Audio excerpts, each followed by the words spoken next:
Yeah, so $810 million in earmarks in 2026 spending bills, Anna. Not bad. There's Not a bad day for Maine. not a bad day for Maine.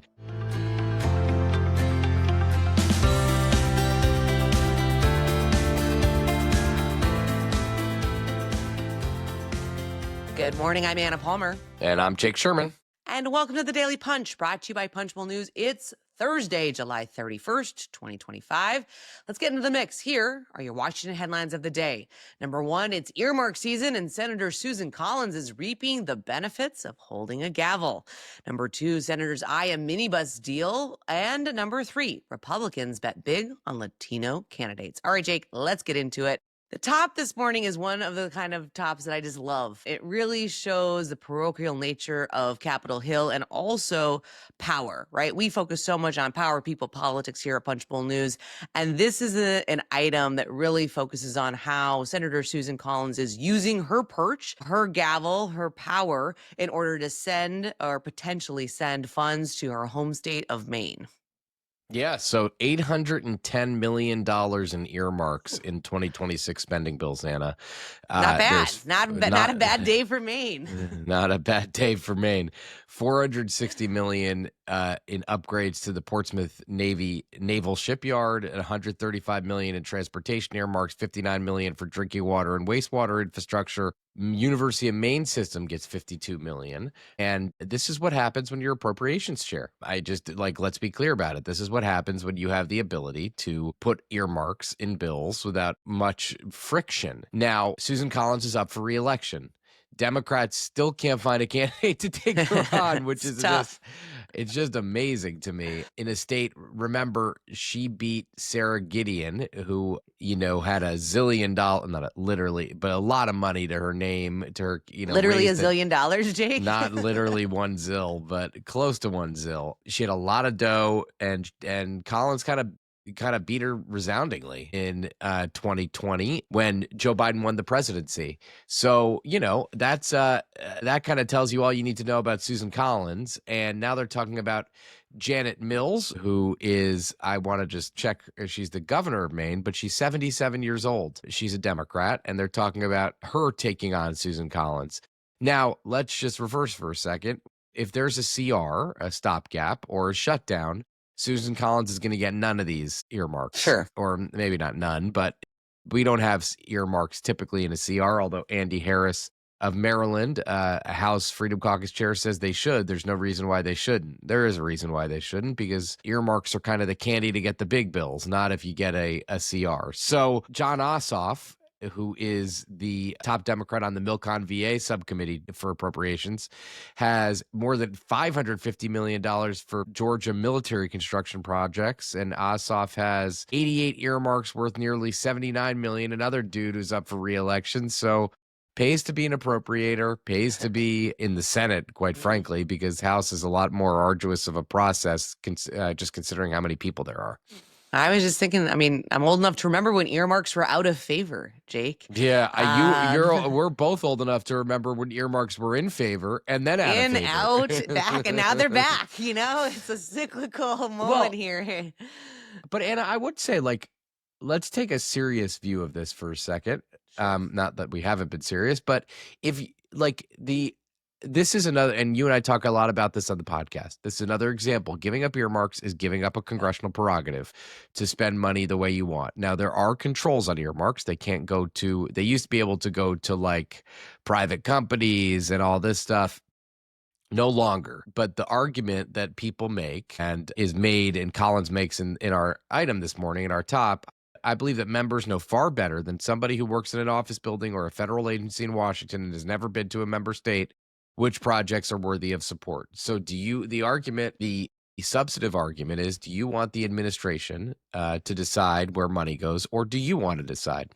That's the basic argument. Absolutely. It's going to be interesting to see, obviously, as you know, if there's a CR or a smaller bill. A lot of these earmarks will not make it into law, but certainly an effort by those holding the gavel to bring back some of the money to their home states.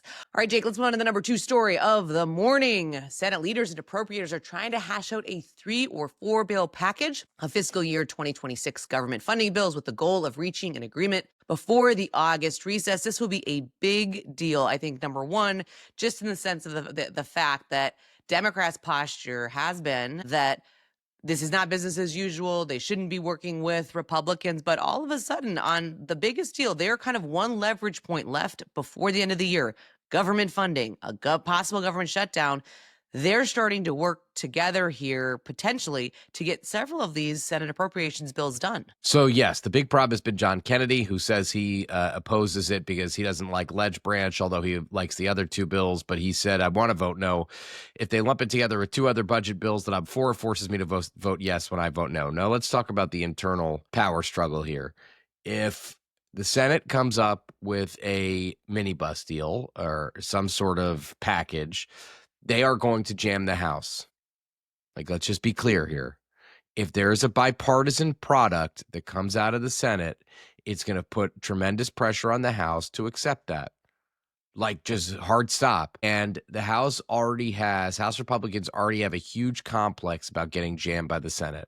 They don't have a lot of power here, though, or leverage. The House has Jake. none. Yeah, the House I has. mean- I mean, listen, Johnson. There's an interesting dynamic that will rear its head. It's the last day of July, so in September that'll rear its head. The dynamic is the Senate's going to need 60, but the House is, also difficult. And Johnson is going to want to pass something with the majority of the majority, and that's his limiting factor.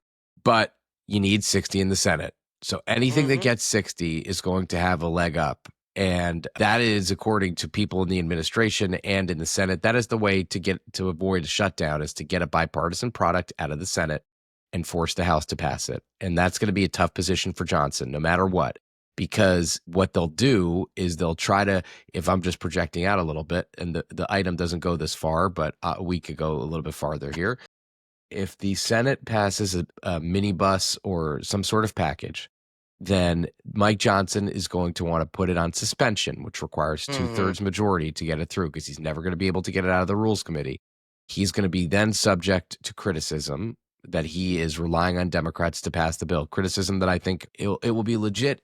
Whether it's fair or not is up to each individual person. But so that will give the Senate the heads up. So the legs up, rather. It's really interesting, though. I mean, I'm fascinated to see how Democrats work this, right? Their willingness to work together on this minibus. If they do jam the House, is there a shutdown on a smaller portion of government funding? Does this all fall apart and there's just a CR? What does Senator Chuck Schumer do, the minority leader, when it comes to kind of dealing with the factions? He got so beat up, in this spring over government funding and the effort to avoid a shutdown. We'll have to see how this all plays out. But I am personally a little surprised that you see Democrats working as closely and having a willingness to kind of find a minibus package deal here before they go on the August recess, allowing what potentially would allow Republicans to go into the August recess with some wind at their backs going into the funding process in September. Yeah. And remember, important to keep in mind, there's not much time. The House returns September 2nd, I believe, counting down the days, and and the funding deadline is September 30th. And there's a week off in there because it's the Jewish holidays, and House and Senate typically take off. So you're talking about, I don't know, 10 to 13, 14 legislative days. It's not a lot. It's really not a lot.